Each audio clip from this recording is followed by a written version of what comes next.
같이 말씀 좀 생각해 보도록 하겠습니다. 저희가 오늘부터 시작해서 10월 말까지 7번 7주 동안 요한계시록에 우리 주님께서 소아시아에 흩어져 있는 7교회 한 교회 한 교회를 향해서 주신 말씀들을 하나하나 좀 살펴보려고 하는데요. 이 말씀 살펴볼 때 여러분들이 조금 7주 동안 좀 집중해 주셨으면 좋겠다고 제가 이미 카톡을 보내드렸지만 잠깐 설명을 드리면, 이게 기초적으로는 당시에 뭐 에베소라든지 빌라델비아라든지 사데라든지 그 지역에 있는 교회를 향해서 주신 말씀이 맞지만 우리가 조금 이렇게 읽었으면 좋겠습니다. 그러니까 이런 교회는 칭찬을 들었고 이런 교회는 뭐 야단을 맞았고 그러니까 우리는 칭찬 듣는 교회가 돼야지 라고 이렇게 읽지 않았으면 좋겠습니다. 성경의 말씀은 항상 어떤 게 정답이어서 그 정답에 가까운 교회가 되라, 그러지 않으면 니네 혼날 거야, 이런 식의 얘기라기보다는 여러 종류의 삶의 모습이 있고 여러 종류의 교회들이 있는데 그 교회들 안에 혹은 성도된 우리들의 삶 가운데 이런 다양한 삶의 모습들이 있다라는 것을 얘기하면서 말을 걸어오는 거죠. 우리 주님께서 각 교회들을 향해서 그 형편들을 바라보면서 너희가 왜 그렇게 됐고 너희가 지금 앞으로 어떻게 가야 할 것인지에 대해서 같이 좀 생각을 해보자 라고 말을 걸어온다 라고 이해했으면 좋겠다는 겁니다. 그래서 우리가 7교회를 쭉 7주 동안 돌아보면서 여러분들의 마음에 지금 우리가 속해 있는 이 디딤돌 교회의 모습 혹은 그 교회에 속해 있는 나, 교회된 나를 향해서 우리 하나님께서 어떤 이야기를 걸어오시는가, 너희들의 삶에서 내가 너에게 이런 기대들을 하고 너희들의 삶을 이렇게 바라보고 있어 라고 말을 걸어오시는 것들을 응답하면서 그 대화에 같이 참여하는 마음으로 읽어나갔으면 좋겠다라는 겁니다. 그래서 오늘은 그 중에 첫 번째 교회 에베소 교회에 대한 얘기들을 읽을 건데, 재밌는 건 뭐냐면 아까도 말씀드렸듯이 이 교회에 대한 얘기들이 되게 명확하단 말이죠. 그러니까 형식이 딱 갖춰져 있어요.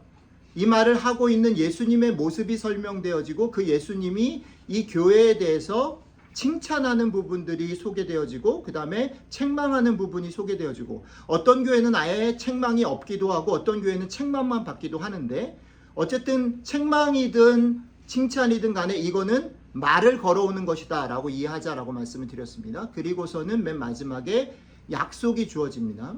그래서 여러분들이 이것들을 읽으면서 여러분들 자신을 비춰보고 우리 교회를 향해서 하나님이 어떤 마음들을 가지고 계시는가를 같이 살펴보는 7주가 되었으면 좋겠습니다. 에베소 교회를 좀 살펴보죠. 자, 에베소 교회의 얘기 속에 예수님은 어떤 모습인가요? 여러분들이 지금 살펴봤듯이 특징이 이렇게 되어 있습니다. 예수님은 7별을 붙잡고 7 금촛대 사이를 다니시는 분이다, 이렇게 되어 있습니다. 그리고 그분은 맨 아래로 내려가면 교회로 하여금 생명나무와 과실을 주어서 먹게 하시려고 하시는 분이다, 이 두 가지로 설명되어지고 있습니다. 예수님은 7별을 붙잡고 7 촛대 사이를 다니면서 이 교회가 생명나무 과실을 먹어서 행복해지게 풍성해지기를 원하시는 분이다 라는 거죠. 머릿속에 넣어주시고요.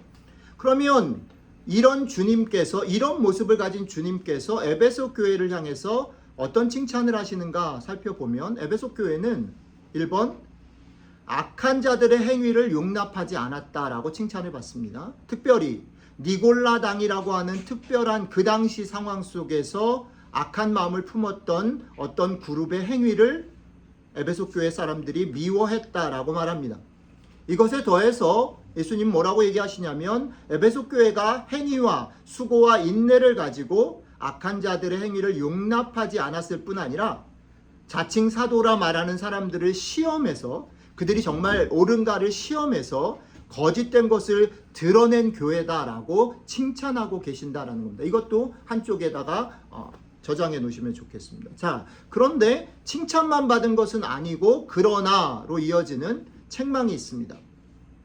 이렇게 행위와 수고와 인내를 가지고 악한 자들을 용납하지 않고 거짓 사도를 분별해서 그들을 드러내는 칭찬을 받은 에베소 교회임에도 불구하고 그들이 어떤 책망을 받았냐면 처음 사랑을 버렸다라고 말합니다.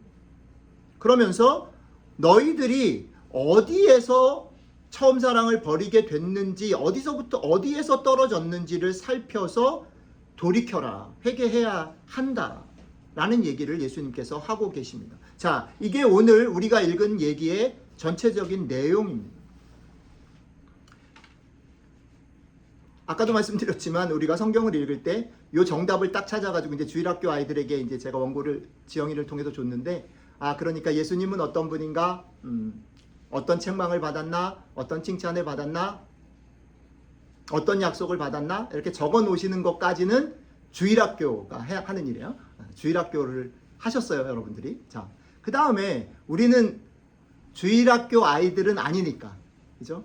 그래서 이제 지영이랑 얘기할 때 주일학교는 거기까지 하면 성공, 거기까지 해라. 네가 무슨 딥한 미닝을 애들한테 가르치지 않아도 된다.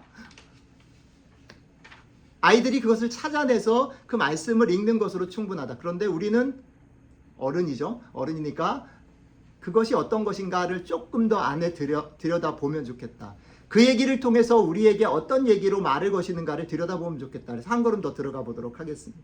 본문을 읽어가다 보면 눈여겨보아야 할 것이 있는데, 에베소 교회가 악한 자를 용납하지 않고 거짓 선지자들을 시험함으로 잘 가려내는 일을 했는데, 에베소 교회가 그 일을 하는 일이 쉬운 일이고 당연한 일이다라고 말하고 있지 않다라는 겁니다. 그 일이 아까도 읽었지만 그건 쉬운 일이 아니고 대단히 수고가 필요하고 인내가 요구되는 일이었다. 그들은 근데 그 수고가, 인내가 요구되는 그 일을 게으르지 않고 잘 참아냈다라고 칭찬을 듣습니다. 이 디테일이 되게 중요해요. 그러니까 에베소 교회가 칭찬을 들었던 것은 그냥 단순히 악한 사람들을 분별해내고 누군가 거짓 선지자들이 막 선동할 때 그것에 넘어가지 않고 그것이 옳은가 틀린가를 잘 가려내는 것으로 충분한 게 아니라, 그 일들을 에베소 교회가 감당해낼 때에 그 일이 결코 쉽지 않았음에도 불구하고, 그들에게 대단히 인내가 필요했음에도 불구하고 그 일을 성실하게 끝까지 잘 참아서 했다라는 겁니다.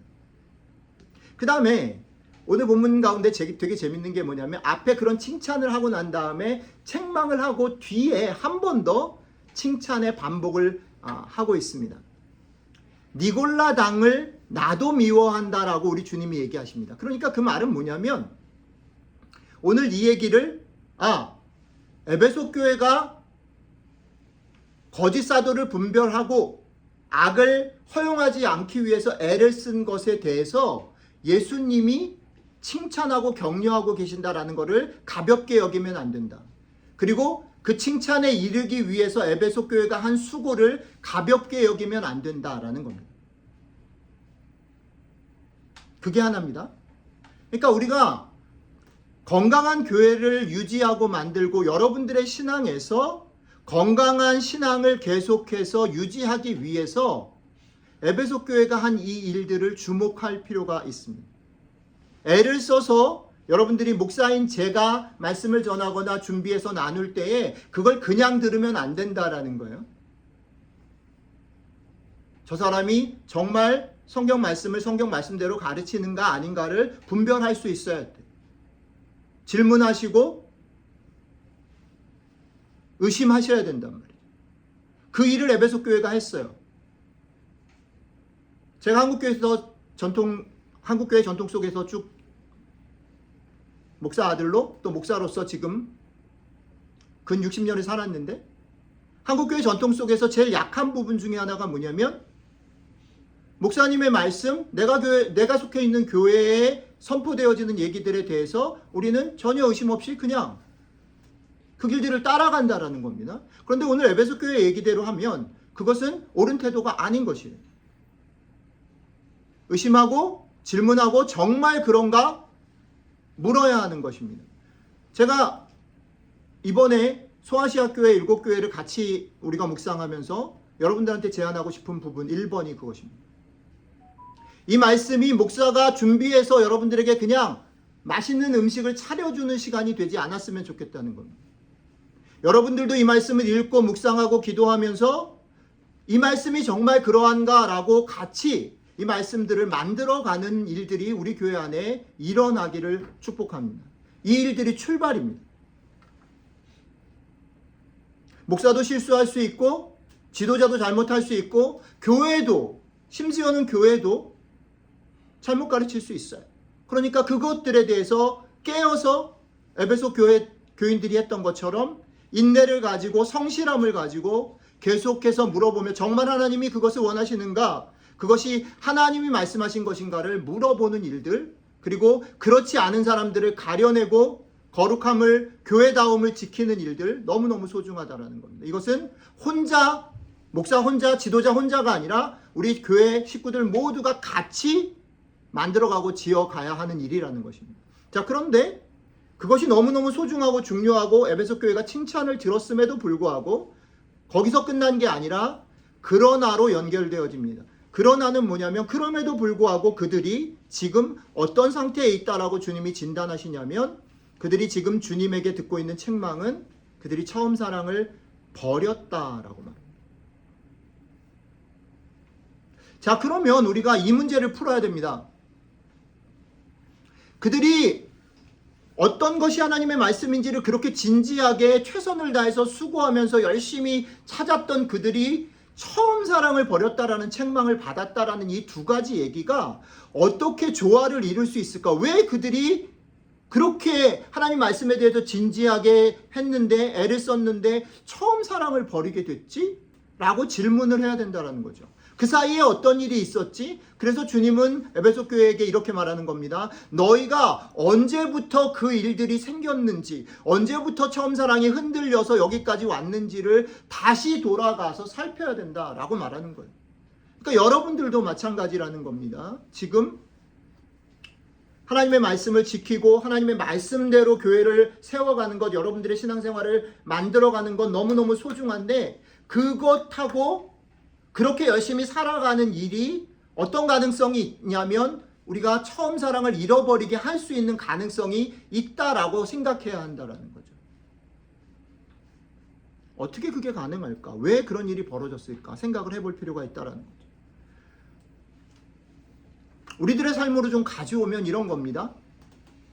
어떤 유형의 사람들이 있을 수 있고 어떤 유형의 교회가 있을 수 있냐면 이런 거라는 거지요.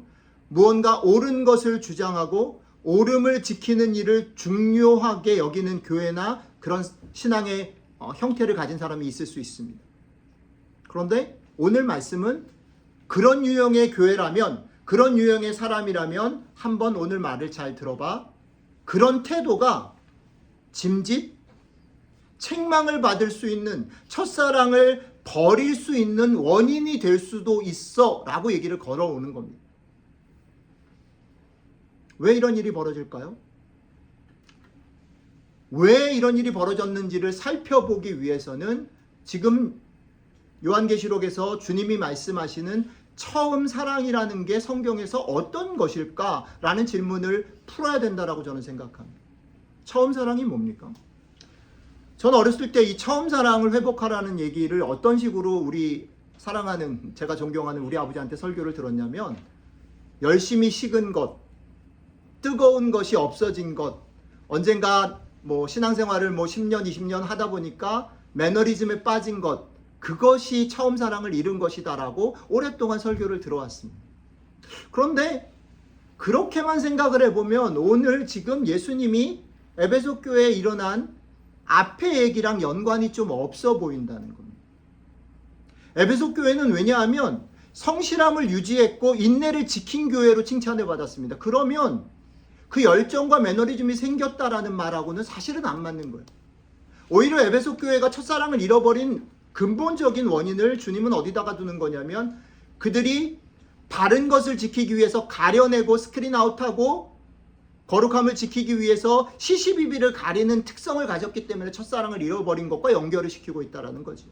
자, 그러면 여기서 말하는 첫사랑을 성경이 다른 본문에서 쭉 어떤 식으로 우리에게 소개하는지를 다시 질문을 해야 됩니다. 그냥 우리가 생각하는 대로 열심을 잃어버린 것, 매너리즘에 빠진 것 이렇게 생각하지 말고 성경이 처음 사랑을 어떻게 설명하는지를 가야 된다는 거죠. 저는 오늘 여러분들하고 두 성경 구절을 같이 나누려고 합니다. 첫 번째는 로마서 5장 8절입니다. 제가 읽겠습니다. 로마서 5장 8절에 바울이 이렇게 말합니다. 우리가 아직 죄인 되었을 때에 그리스도께서 우리를 위하여 죽으심으로 하나님께서 우리를 위한 사랑을 확증하셨느니라. 잘 보십시오. 우리가 아직 어떨 때요? 죄인 되었을 때에. 타이밍이 너무너무 중요한 것이에요. 하나님께서 자신의 사랑을 예수 그리스도를 통해서 우리에게 확증하신 때가 언제냐면 우리가 아직 죄인 되었을 때. 우리가 그것을 원하거나 그것이 얼마나 가치가 있거나 그게 필요하다라고 막 요청하고 간절했을 때가 아니라 우리가 전혀 그것을 알지도 못하고 우리는 그것과 상관없이 있었을 때에 우리 주님께서 먼저 우리를 찾아오셨고 주님의 사랑을, 아버지의 사랑을 우리에게 보여주셨다라고 로마서에서 바울은 말합니다. 이게 처음 사랑이 보여지는 한 구절입니다.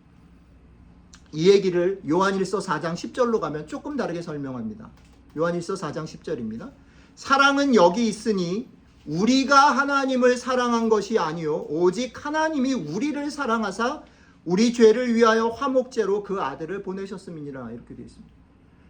요한이 계속해서 주장하는 것 중에 하나가 뭐냐면 너희가 나를 먼저 찾은 것이 아니고 너희가 나를 간절히 혹은 나를 사랑하며 달려들었던 것이 아니라 로마서 얘기처럼 너희가 아직 나에게 관심도 없고 나도 모르고 너희가 잘했다라고 생각하며 막 살았던 그 시간에 내가 너희를 먼저 사랑했다. 처음 사랑은 어디 있냐면 그런 면에서 사랑이신 하나님으로부터 우리에게 와지는 것으로부터 시작된다라는 것. 이게 대단히 중요합니다. 많은 세상의 종교가 심지어는 기독교조차도 우리가 무언가 하나님을 위해서 해드려야 되고 우리가 무언가 신앙의 열심을 회복해야 되고 우리가 무언가 하나님 앞에 그럴듯한 존재가 되어야 한다라는 생각들로 꽉 차 있습니다. 그것을 성경은 종교라고 말합니다. 그러나 기독교가 말하는, 성경이 말하는 처음 사랑은 우리에게로부터 출발하지 않습니다. 우리에게 그것은 없습니다. 그러나 우리에게 없는 그것을 위해서 사랑이신 하나님께서 먼저 자신의 아들을 우리에게 보내주셔서 그 사랑을 먼저 보이심으로 그 사랑이 시작되었다라고 말합니다. 자, 그렇다면 이거를 갖다가 우리 쪽 사이드에서 여러분들은 자격이 없는데, 여러분들은 그런 생각도 해본 적이 없는데 누군가 다른 존재가 여러분들을 먼저 사랑해 줬어요. 여러분들에게 은혜를 베풀어 줬어요. 여러분들을 건져 줬어요. 그러면 여러분들이 느끼는 감정은 뭘까요? 여러분들의 문제를 여러분들도 해결할 수 없어도 막 우왕좌왕하는데 누군가가 해결해 줬어요. 그랬을 때 여러분들이 느끼는 감정은 뭡니까? 고마움이죠. 감사합니다. 그거를 성경은 은혜라고 말합니다. 처음 사랑은 철저히 그런 면에서 하나님의 은혜에 대한 반응들이어야 하는 것이죠. 그리고 그 반응의 성격은 감사함, 고마움입니다. 성경이 말하는 처음 사랑은 우리에게서가 아니라 사랑이신 하나님께서 먼저 우리를 사랑하셔서 그의 아들을 세상에 보내주심으로 보여주시고 확증하신 것입니다. 그렇기 때문에 우리 쪽에서 보면 이 첫사랑의 중요한 특징은 뭐냐면 그렇게 베풀어 주신 하나님의 은혜에 대한 감사와 고마움이어야 한다. 자격이 없음에도 불구하고 거저서 그것도 생각지도 않고 있는 우리에게 먼저 주신 것이기 때문에 그렇습니다. 오늘 말씀은 이것을 지키고 사는 일이 세상 무엇보다도 그리스도인 된 여러분들과 저에게, 그렇게 모인 디딤돌 교회에게 중요한 것이다 라는 것을 잊지 말아라 라고 도전하는 것입니다. 우리가 신앙생활을 하면서 특히 한국교회가 이 부분들을 되게 많이 강조했어요. 진리를 사수하고 시시비비를 가리는 일도 중요해요. 아까도 말씀드렸죠. 그건 너무너무 소중한 것입니다. 그러나 무언가를 지키고 보존하는 일도 무엇을 위해서? 처음 사랑, 고마움, 감사함을 유지하게 하기 위해서 필요한 것입니다. 이 순서가 바뀌면 안 돼. 그래서 제가 제목을 그렇게 정했습니다. 무엇을 위한 열심인가? 무엇을 위한 수고인가? 처음 사랑을 지키기 위한, 내 속에 하나님을 향한 감사와 하나님께서 은혜로 오늘도 내 삶을 지켜주시지 않으면 살아갈 수 없다라는 것, 그것들에 대한 감사와 고마움이 우리의 삶의 원동력이 되어야 된다. 그런데 여기서 멈추지 않고 요한일서는 한 걸음 더 나가서 이렇게 말합니다. 제가 조금 더 아까 그 부분 뒤쪽을 읽어드리겠습니다. 사랑 안에 두려움이 없고 온전한 사랑이 두려움을 내어 쫓나니 두려움에는 형벌이 있음이라. 두려워하는 자는 사랑 안에서 온전히 이루지 못하였느니라. 우리가 사랑함은 그가 먼저 우리를 사랑하셨습니다. 누구든지 하나님을 사랑하노라 하고 그 형제를 미워하면 이는 거짓말하는 자니 보는 바 그 형제를 사랑치 아니하는 자가 보지 못하는 바 하나님을 사랑할 수가 없느니라. 우리가 이 계명을 주께 받았나니 하나님을 사랑하는 자는 또한 그 형제를 사랑할지니라. 아멘. 분명히 우리의 삶의 목표는, 우리 교회의 목표는 하나님께서 우리에게 베푸신 그 은혜를 잊지 않고 기억하고 감사하는 마음을 유지하는 것, 그건데 그것을 유지하기 위해서라도 요한이 제안하는 건 뭐냐면, 그러니 어떻게 해요? 너희가 받은 그 은혜, 그 사랑을 어떻게 해요? 나눠라. 너희가 그 은혜로 그 사랑 안에 들어왔다면 너희 옆에 있는 사람들을 용납하고 사랑하는 것을 우선순위로 삼아라. 이렇게 말합니다. 그러니 교회는 사랑받아서 교회가 되었습니다. 그러니 성도된 여러분들은 사랑을 받아서 성도가 되었습니다. 이것을 기억하시고 사랑하기 위해 존재하는 곳이 교회다. 사랑하는 것이 목표가 되는 것이 성도의 삶이다. 그러니 사랑하기를 힘쓰므로 여러분들이 존재하고 교회가 존재해야 한다라고 말씀하시는 거죠. 정리하겠습니다. 오늘 예수님은 7별인 교회를 자신의 손에 쥐시고 교회들의 교회됨, 촛대죠. 교회들의 교회됨을 잃어버리면 촛대를 옮기시겠다라고 얘기하십니다. 그런 모습으로 교회에게 말씀하십니다. 교회인 여러분들에게 말씀하십니다. 디딤돌교회에게 말씀하십니다. 이 길이 너희가 참 생명을 얻는 길이다. 이 길이 처음 하나님께서, 우리 신앙 고백하는 거죠. 우리는 아버지 하나님께서 세상을 어떻게 해요? 아름답게 멋지게 창조했다는 것을 믿습니다라고 고백하죠. 그것을 회복하는 것, 그게 우리 교회의 목표예요. 그게 성도된 우리의 목표예요. 그 축복을 회복하는 것. 우리 주님께서 교회인 우리들에게, 성도인 우리들에게 이렇게 말합니다. 나는 이 행복, 이것을 너희에게 주기를 원하고 너희를 통해서 온 세상을 다시 회복하기를 원한다. 그러니 먼저 너희를 사랑하신 하나님의 사랑의 확증인 나의 사랑 안에 거해라. 그리고 나의 사랑 안에 거해서 다른 사람들을 어떻게 해요? 열심히 사랑해라. 이번 한 주 여러분들과 제 삶이 하나님의 은혜 가운데서 사랑하기를 힘쓰는 삶이 되시기를 주님의 이름으로 축복합니다. 기도하겠습니다.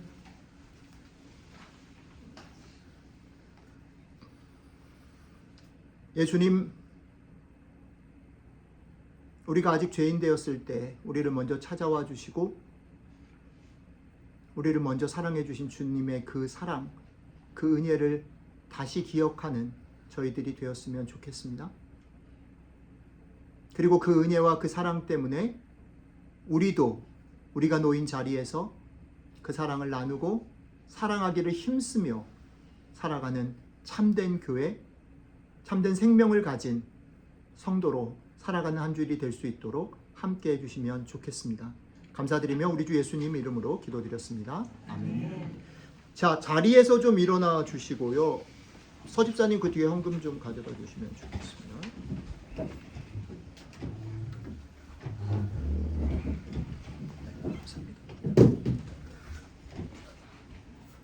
저희 두 가지로